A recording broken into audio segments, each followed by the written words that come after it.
ಕಂಡ್ಕೊಂಡಿದ್ದೆಲ್ಲ aesthetics ಅನ್ಸೋ disorder ನಿಮಗೂ ಇದೆಯಾ? Actually ಅದು ನನಗೂ ಇದೆ. ಹೀಗೆ ಒಂದು ಸ್ಟೋರಿ ಟೈಮ್ ಆಯಿತಾ. ಒಂದು ಮಣ್ಣಿಂದು ಮಡಕೆ ಒಡೆದೋಗಿತ್ತು. ಸೊ ನಾನು ಅದನ್ನು ಎತ್ತಿಟ್ಕೊಂಡಿದ್ದೆ, ಯಾವತ್ತಾದರೂ ಯಾವ ಥರ ಆದರೂ ಯೂಸ್ ಮಾಡ್ಕೋಬೋದು ಅಂತ. ಅದನ್ನು ನಮ್ಮ ಅವ್ವ ಅಂದರೆ ಅಜ್ಜಿ ಕಸ ಅಂತ ಅಂದ್ಕೊಂಡು ಬಿಸಾಕಿದ್ದಾರೆ. ಅದನ್ನು ಈ ಥರ ಬೇಲಿ ಸಂದಿಲೆಲ್ಲೋ ಹಾಕಿದರು.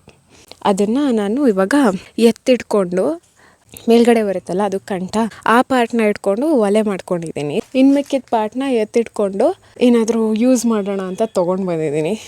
ಈ ಥರ 2 ಪಾರ್ಟ್ ಸಿಕ್ಕಿದೆ. ಸಿಮೆಂಟಿನ ಕಲ್ಲಲ್ಲಿ ಸೈಡ್ಸ್ನೆಲ್ಲ ನೀಟಾಗಿ ಉಜ್ಜಿಟ್ಕೊಂಡಿದ್ದೀನಿ. ಇದು ಎರಡನ್ನೂ ಪೇರ್ ಮಾಡ್ಬೋದು.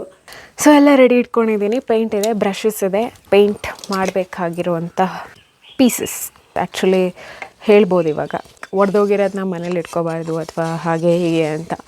I come from the generation where we find things aesthetic. ಇದ್ರ ಮೇಲೆ ಇವಾಗ ನಾನು ಹಸೆ ಚಿತ್ರ ಇನ್ಸ್ಪೈರ್ಡ್ ಆರ್ಟ್ ತರೋಣ ಅಂತ ಇದ್ದೀನಿ.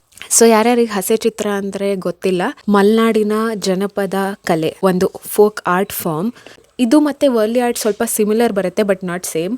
ಬೇಸ್ ಕೋಟಿಗೆ ಕಲರ್ ರೆಡಿ ಮಾಡ್ಕೊಂಡಿದ್ದೀನಿ. ಇದು ಕೆಮ್ಮಣ್ಣು ಕಲರ್. ಸೊ ಎರಡಕ್ಕೂ ಬೇಸ್ ಅದನ್ನೇ ಇಡ್ತಾ ಇದ್ದೀನಿ.